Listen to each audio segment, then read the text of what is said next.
Hi guys, it's Kylie. I think this is my first video. I had a few videos up before, but they weren't very interesting, so I took them down. So I've noticed that in a lot of accounts that give advice, they're adults, and I think that's totally great, but some teenagers need teenager to teenager talk. So I'm here to just give my advice on what I've learned through trauma and through therapy, because I know a lot of people don't have therapy and might need some advice or some learning. So let's act like we're friends, and I will give you some advice that I've learned. This is my work outfit. I'd say ignore the fan in the background.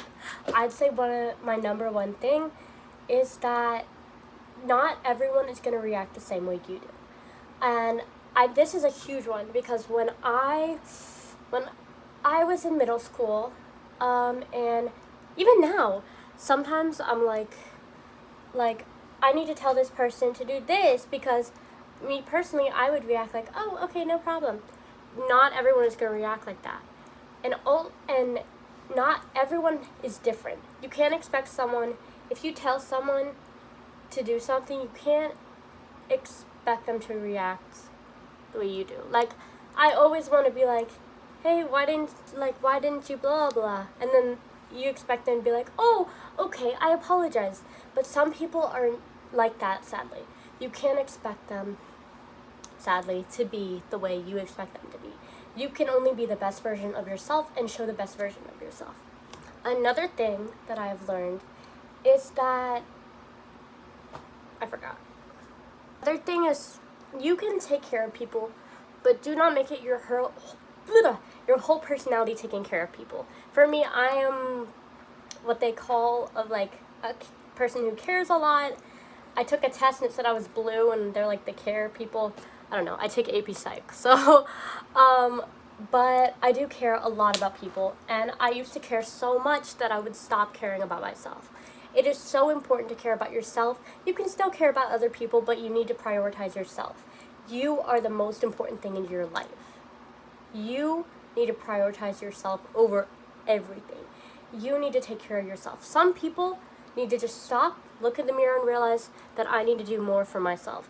And that can mean getting your grades better, studying. That can mean asking for help, asking for therapy, changing your sleep schedule. Those are some examples. But you can't just, I'll get to that. Another one is, you can't just sit in your loathing. And what I mean by that is, let's say you're really depressed, you're really sad all the time. You can't just sit there and be like, life sucks, I hate everything, and not do anything about it. The biggest thing is, you have to do something about it. For me, you might not, I don't know if you'd expect this, but all of middle school, I was extremely depressed. I just didn't know myself at all. I had no idea.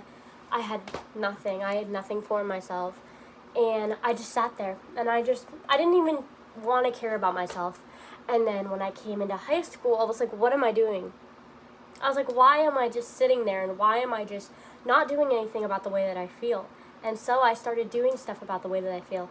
I started actually listening to my therapist. I started studying more. I started taking care of myself, and I could soon feel like I was building up to a good life, and a life that I could be proud of. And of course, sometimes I'm hard on myself, but I realized that I'm totally fine, and that there's nothing for me to apologize about ever. And yeah, and I think that sometimes we all make mistakes, and we all are too hard on ourselves, but still, it's important to ground yourself and make sure you know that you are worth where you are, and you can make whatever of yourself.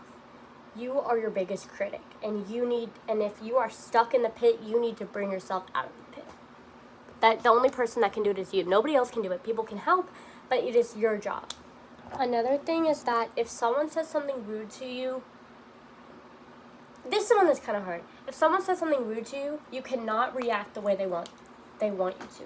So if they say, you're ugly, you're stupid, that's kind of a kindergarten version. But if someone says, I heard Kylie like is stinky, or I heard Kylie's ugly, and someone comes to you and says that, you just gotta be like, okay, because it doesn't matter their opinion. The only opinion that matters is yours. So you better not take that to heart, and you better be like, wait, I know my worth, I know I'm an amazing person, and I know that I'm pretty, and I know all that, so why would I need to listen to anybody else but myself?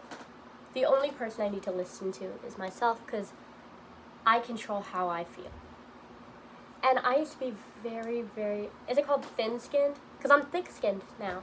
But I used to be very sensitive. If someone would say one tiny thing, I would break down. But that's what they wanted, and I gave them what they wanted. You can't give them what they want. You have to be stronger than that and show them that you really do not care about anything. Someone actually said to me a few seconds ago, hey Kylie, I heard that people were telling me that you, blah, blah, blah, blah. And you know what I said? I said, you know what, thank you so much for trying. Tell that, I know storage. So I was saying, I said, thank you so much for trying to make my life interesting, as my life is super chill right now, but I do not need that right now. But I would like to say thank you so much. Because I'm extra, okay? You don't have to say that. You could just be like, okay. Or be like, no, that's not true. But I suggest, okay. But yeah, I'm just extra. I'm gonna be so honest. Sometimes I'm a little bit too extra with how I feel. But it's okay to show your emotions. Just show them in a positive way. Show them in a positive light. Because it's normal to feel sad. You just need to ground yourself.